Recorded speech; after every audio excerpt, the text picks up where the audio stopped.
hello. All right, we are back for the low back. All right, so we are going to talk about unfucking your lower back. How is it? Is it fucked up? How do you unfuck it up? And then how do you not fuck it up again? As always, we are waiting for Dr. Arnika to hop on here for our live. If you have not checked out some of the other ones, we have a series going on from the ankle to the knee to the hip. And then the hip again, because that shit's important. And now we're on the lower back, and we're going to continue traveling up through the body until we cover all the major joints and answer any questions that you might possibly have. Okay, so if you have any questions, drop them in, or you can always contact us through our IGs. Do not be afraid to reach out. Please, please, please reach out. We are here to help. We want to train for longevity and be pain-free. What up, Doc? What up, Ty? How the heck are you? I'm doing good. How are you? I'm good. Just finished my workout this morning that I died from. And you did your hair. I saw that. See that? I did. Thank you. I purposely went and did it because I said that I would. And I haven't even left the house. I was like, I should probably do my hair because I had to pluck 4 gray hairs out of my butt. I'm not happy about it. All right. Let's get this show running. This is your jam, Doc. So I'm going to let you run with this one. But, okay, the low back. I mean, it's a little important. Just a smidge. It tends to bother a lot of people. A lot. Just a little bit. Yeah. Okay. All right. So how do we assess if, in fact, the low back is fucked up? So even if the low back is the issue, we do a lot of flexion, like just something as basic as standing with our feet together, writing down, can we touch our toes? And then having our arms up above our head and extend and see how it feels in either one of those positions. Sometimes someone is flexion intolerant, doesn't like going that way, or they don't like extending. So that's some of the basics that we do to see what does your body like and what it doesn't. Yeah. Yeah. I mean, just natural movement pattern. Like, does your lumbar spine, right, the low back, is it happier this way or is it happier this way? Or, you know, what bothers it? What aggravates it? Yeah. Lumbar mobility. And then what about the hips? I mean, do they play a role in the low back? Oh, they play a huge role. We always address hip mobility, seeing if we have, you know, some hip internal rotation, external rotation, flexion, but one of my biggest ones is extension, seeing if we can move our hip in all of these different directions, because if we can't, our hip is meant to be mobile. It's going to pull that mobility from somewhere. And that's usually a good chunk of the reason is someone's hips suck. And that's how they end up with low back pain. Yeah. We got to check those hips. Yeah, I mean, if you can't move at the hip, you're going to move somewhere. Or if you don't have strength at the hip, you're going to pull it from somewhere. So that's what I see a lot is people aren't able to coordinate one hip as opposed to the other. And so they just slip into the lower back doing the movement instead of the musculature surrounding the hip, i.e. the glutes, doing the hinge pattern or any type of function at that just hip complex, right? So then the low back's like, I'll do it. And I'm like, no. I don't want you to do it, you know? So yeah, so hips, lumbar mobility, and then what about above the low back? How's that T-spine? Does that relate? Oh, that's huge. And everyone's is jacked up from all the sitting we've been doing. We've been sitting in these positions with this rounded back. And mobility is meant to be in our T-spine, but most of us try to get it from our low back. So making sure that I like looking at rotation. Because standing up, feet together, our hips are supposed to help us rotate a little bit, but our upper back is the biggest thing. I noticed that a lot of golf swings, we tend to rotate from our low back and not our upper. When our upper back is supposed to be right, one direction. No one goes the other direction. Exactly. Yeah. So we got to make sure that we have extension, which has been a big thing I've been harping on lately, that we should be able to extend in our upper back. And also, how are we rotating? And if we even can rotate to one side or the other. Yeah, and can you segment that rotation, right? So T-spine obviously is thoracic spine, the upper back, and then lumbar spine is the lower back, right? But a lot of times people don't have the coordination to segment their rotation, right? So the whole thing moves as one unit instead of being able to actually move vertebra by vertebra. And that's another thing that I like to look at is like, all right, well, does the lumbar, is that hypermobile, and then the T-spine is not mobile? And like, where is it? Where along the chain are you missing that range, or are you having too much range of motion, right? We got a lot of vertebra, right? Right. They all have to work, but they all have to work together. So it's really, really important to piece it all together. So yeah. Another thing I like to assess is mechanism of injury, right? The MOI is huge. Like, when does your back hurt? And this is huge for my people who I like to specifically talk to, the people that love to work out, right? Like, Does your back hurt after a squat day? Does it hurt after a deadlift day? You know, like, does it hurt after running? Like, those are all things that we need to look at because they indicate different things, right? So being mindful of when it starts hurting and how it starts hurting is huge. That is super important. One of the things that you said on your page, which I'm definitely going to like steal the word, is mommy hip. I see a lot of moms who are like, I don't know why my low back hurts. And I'm sitting there like, because you hold your kid like this and you know, that's on your dominant side. So that's a huge thing. I look at mommy hip and how I always ask them, you know, you're most likely holding your kid for a long time. Do you ever switch hips? Can we at least do like a half and half, making sure we're doing something like that?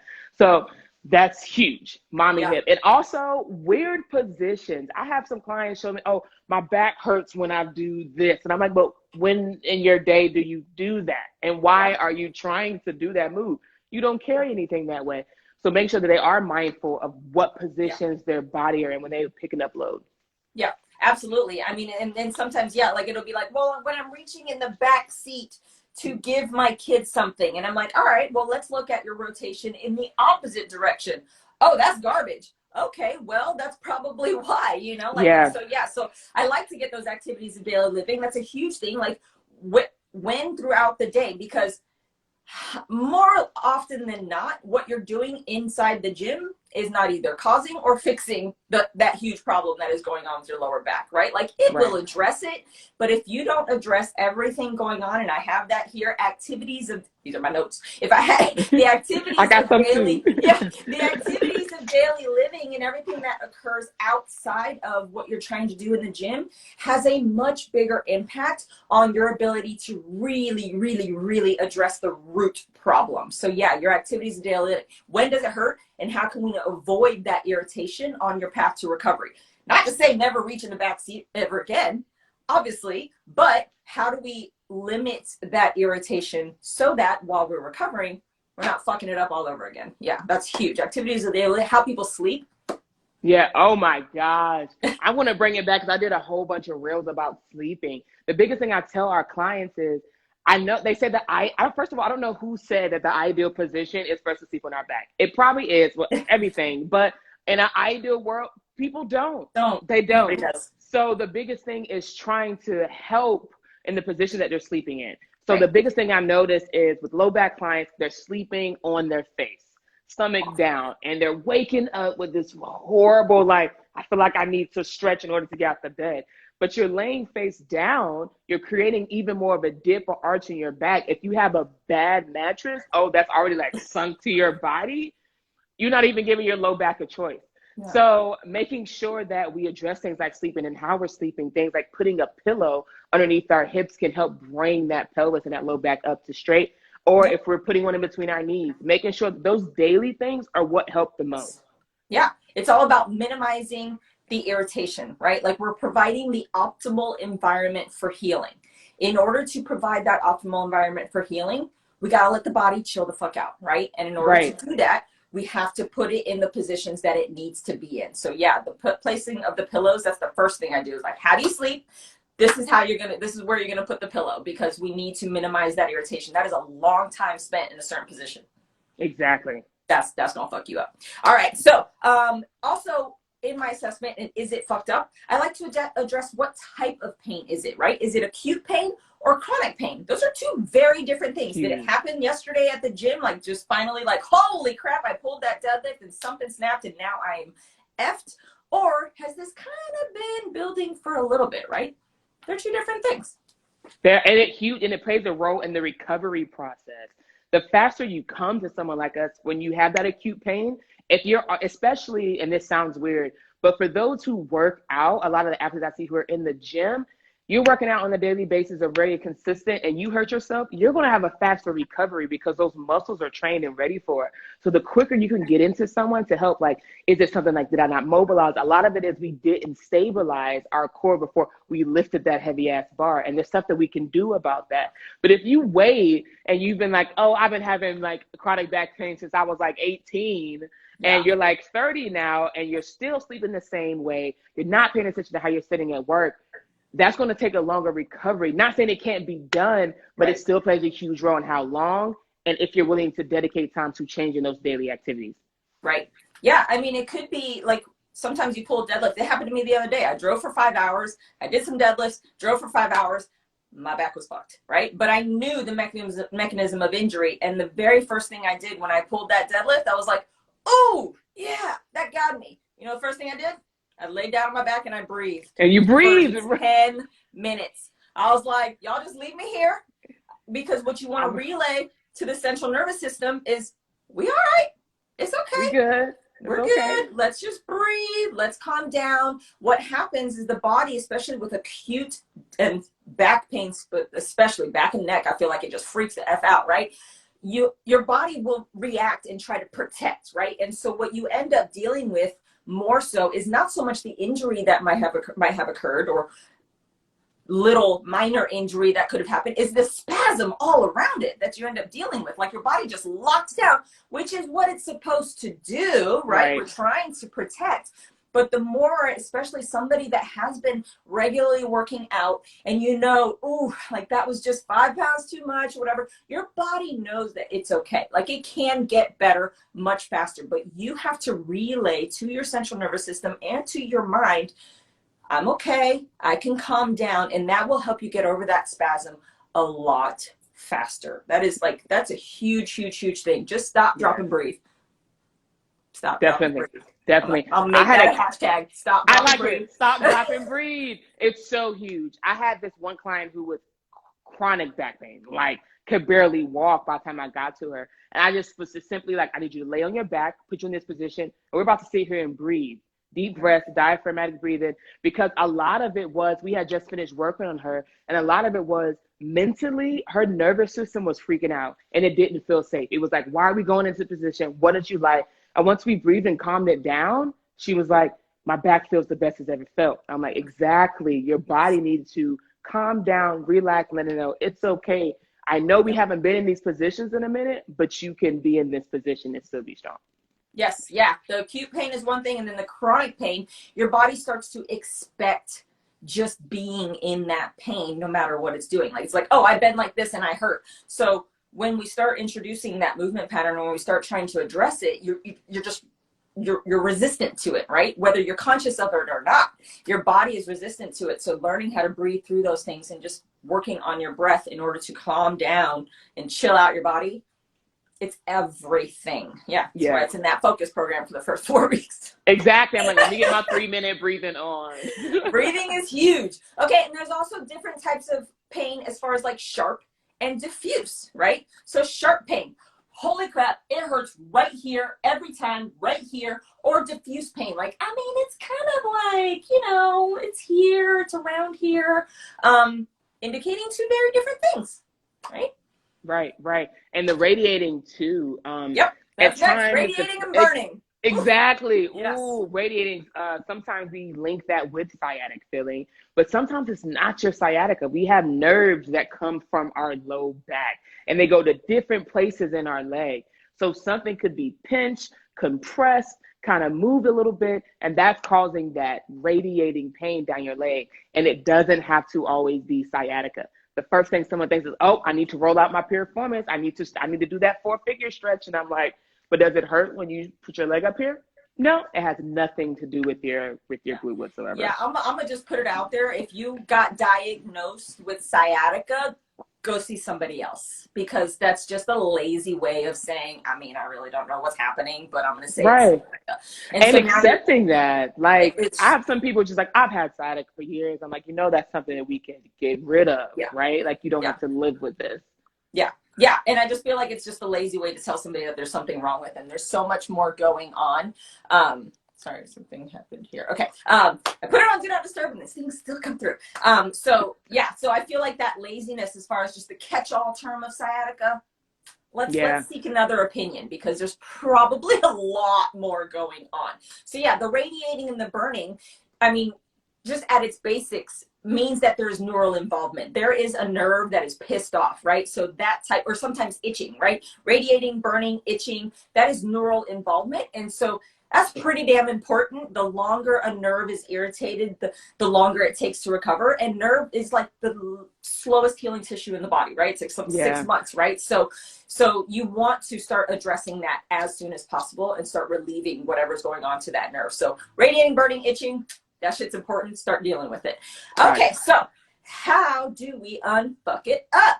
All right, Oh, we got acute pain coming up first. How do we unfuck acute pain? We already said stop, drop, and breathe, right?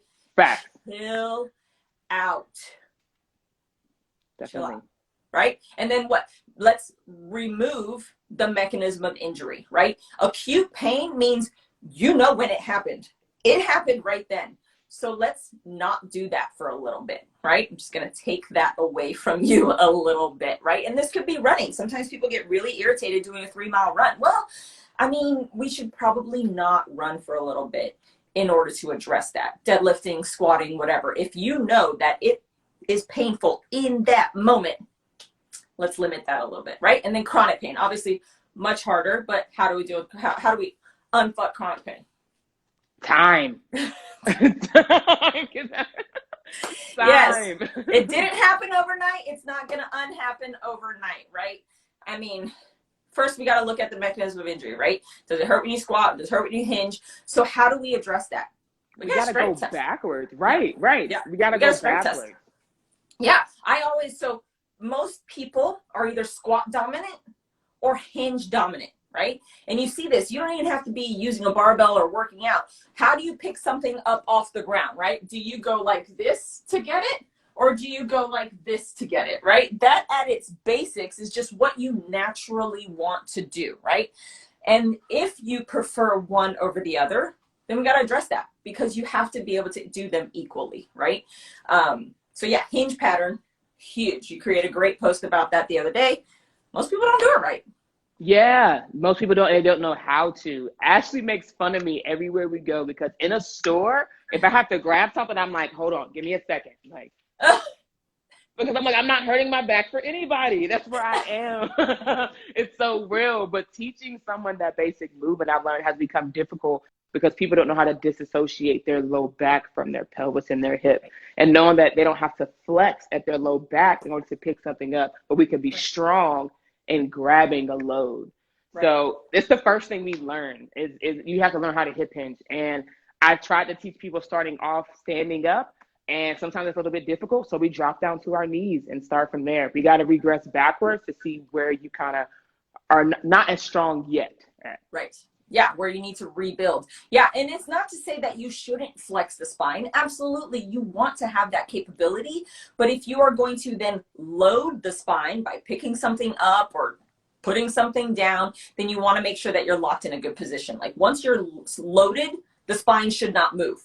It can move unloaded, but once you have addressed load to it, cut it out, right? So yeah. Right. And then also single leg strength.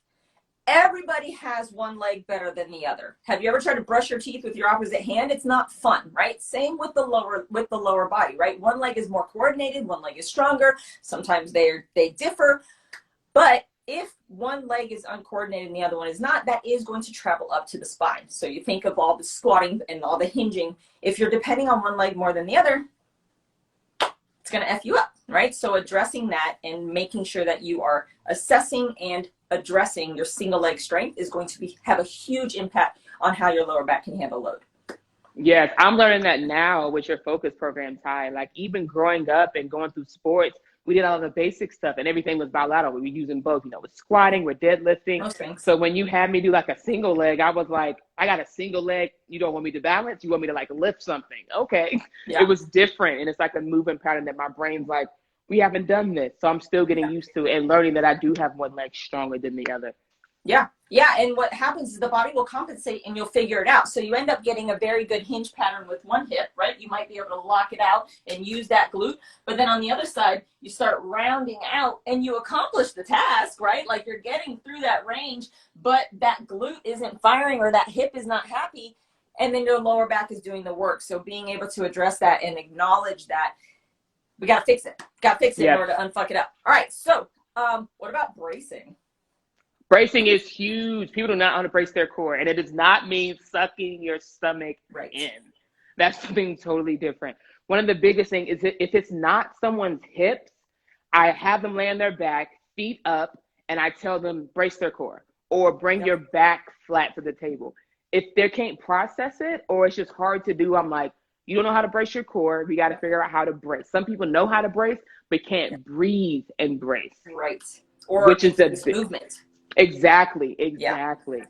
Yeah, no, I mean, the very first thing I like to do is, how would you naturally do this? And then I say, okay, well, you nailed it. Or, okay, we're going to have to work on that, right? And so I like to think of the core as like a can of beer building pressure, driving up to Tahoe, driving up into the mountains, right? It doesn't just come out one end, right? You have to create pressure in that entire canister, right? The diaphragm, the pelvic floor, the obliques, the back, the stomach, everything. Like, everything has to create pressure. And if you can't make it all the way around, increase pressure, laying flat on your back, then you're damn sure not doing it when you're trying to pick up something heavy. So starting small, starting with isometrics. Can you breathe laying flat on your back with tension in your stomach? Great. Now let's try it kneeling down. Can you nail that? Great. Now let's try it standing. We're not moving yet. We're not introducing moving yet, right? This is just learning how to breathe while bracing, because you can't hold your breath.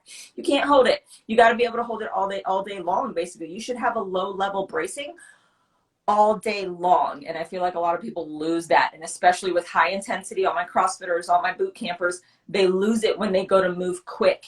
And it's so huge that you keep it, right? Heavy load, high intensity, that's when you need it the most. And if you don't specifically train to be able to have it, then it ain't gonna magically show up. Definitely. I gotta throw in your post from today about belts when it comes to bracing. Like, I'm so anti-belt. I am too. I think I have like 6 posts on my Instagram. I'm like, if you've been here, you know I don't like the belt. Just get rid of it. Right. Your body has a natural brace. It has a natural belt. Like we talked about, the side, the obliques, the front and the back. And if you breathe and pressurize it right, you have your own belt and you don't need something else. Yes. But I honestly feel like sometimes belts lead to injury because you end up feeling like, right. You're like, oh, 100%. I can deadlift this. And I am guilty of it. I am guilty of it.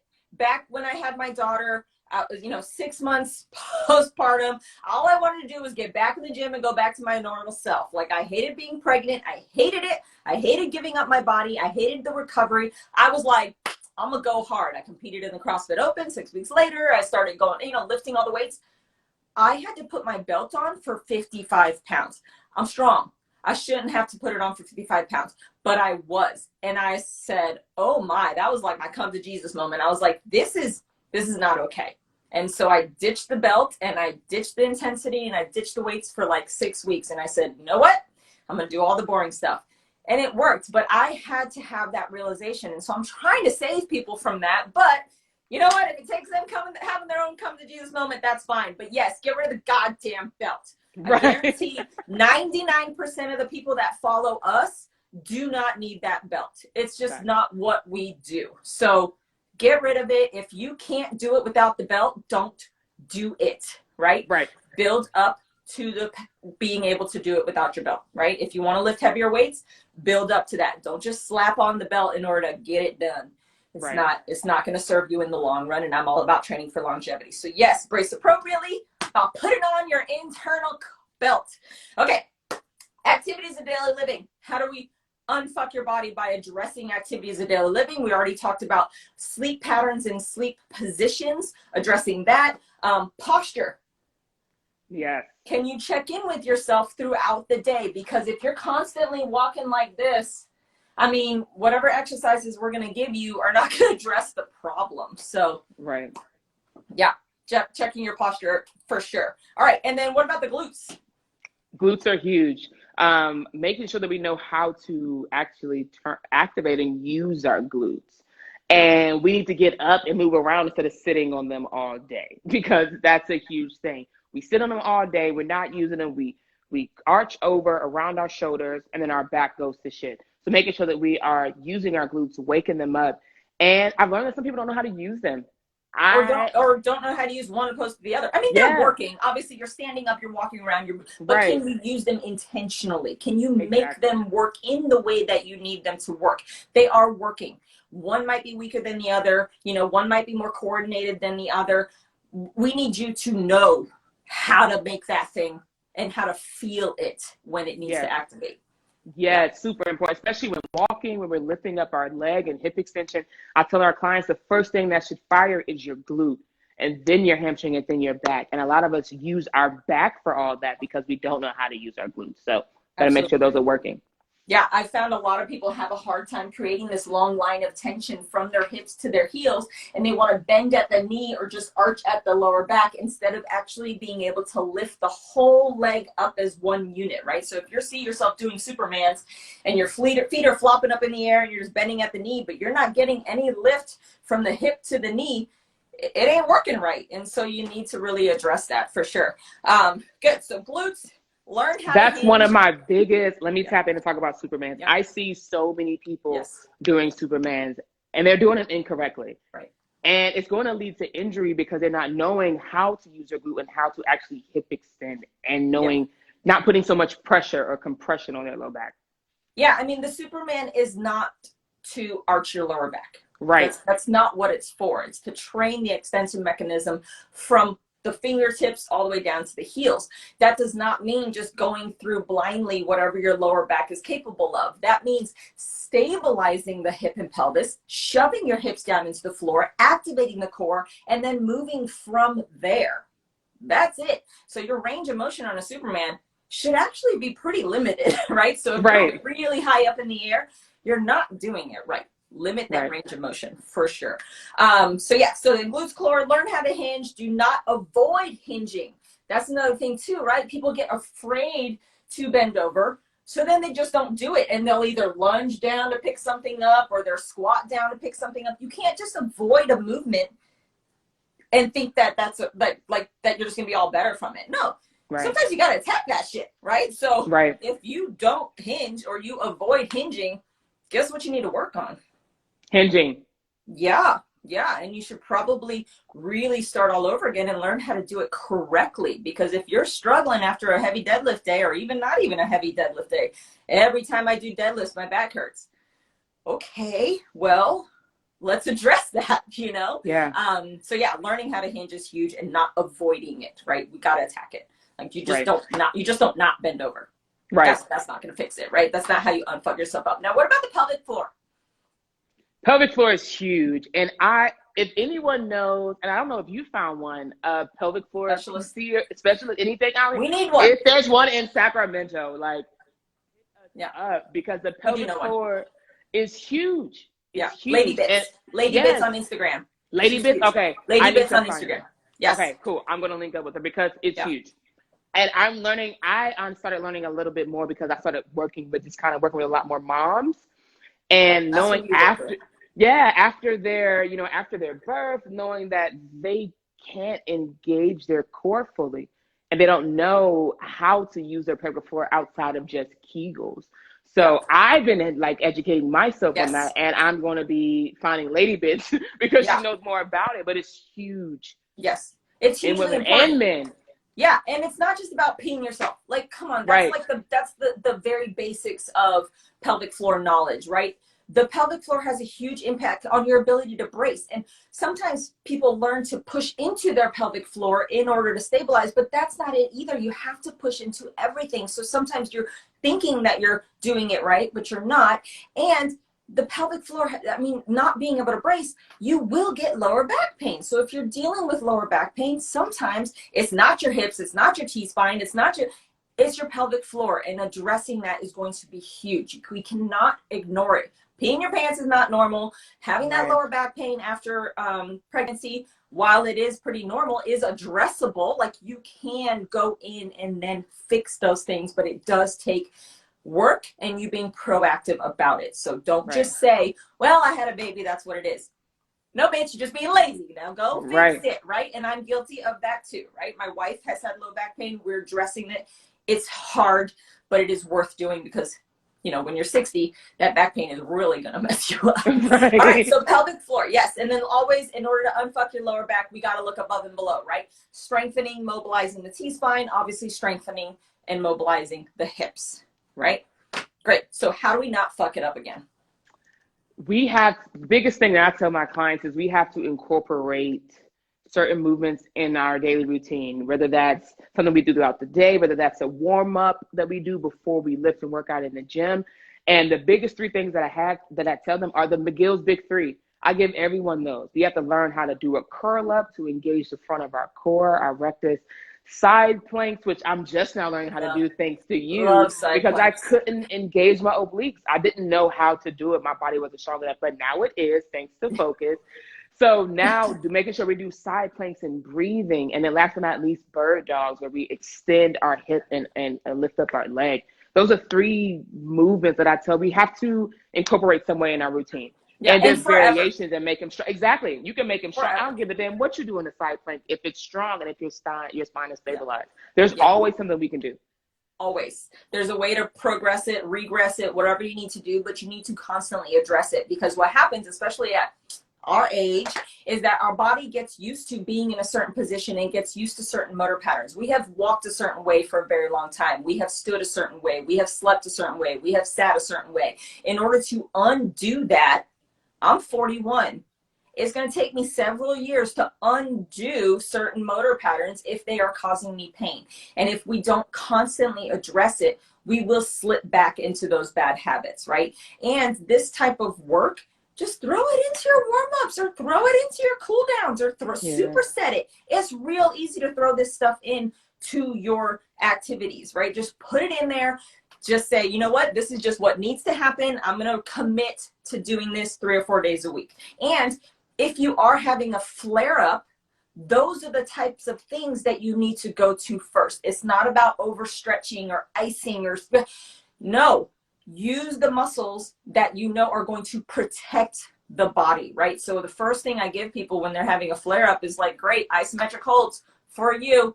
Let's stabilize that shit, you know, because again, that goes with the breathing. We're telling the body, hey, we're okay. We got all these muscles. We're going to be all right, right? So that's huge to not fucking it up again. Yeah. Right. And then what about reintroduction of activity, right? Yeah. Yeah, take it slow. You have to. And no one likes that shit. No one likes to regress and start over. No one likes it. But if you trust the process, when you get to the end, you're going to be stronger from when you started. Yes, yes. And the reintroduction to sport is the most important part when navigating an injury. Your pain is gone, you feel great, you're like, woohoo, you're all accomplished. I've been spending, 3 months working on my lower back and now I finally feel great. I'm gonna go for it. No, that is literally the hardest as a coach to dose in and as an athlete to adhere to, is the reintroduction to sport. You cannot just be pain-free one day and say, boom, I'm back at it. The reintroduction is going to be huge. So you've got to reintroduce it slowly. You've got to progress in your load patiently, right? Right. The used to could. Throw that out the window, right? Yeah, I used to could pull 285, 295 pounds. You think I do that now? No, right? I'm still building up, So the reintroduction to sport has got to be super, super, super controlled. And then we got to be mindful of what? Everything outside the gym. Right. Like, that's the biggest thing. That's the biggest thing.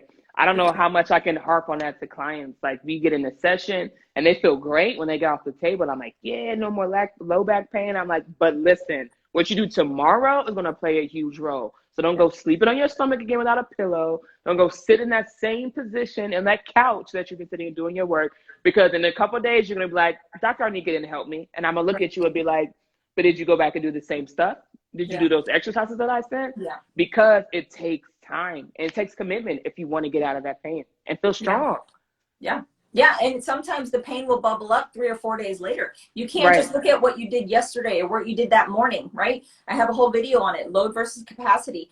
It sometimes it's the straw that broke the camel's back, but all that other shit is what really caused the problem, right? So if you spend all this time unfucking yourself up, but then go right back to doing all that stuff again, you're gonna get fucked up again, right? So you got to make sure that you learn in and outside the gym what is affecting you. How can I address it? How can I change motor patterns, movements, sitting positions, whatever you need to do in order to not slip back and regress from all that work that you did.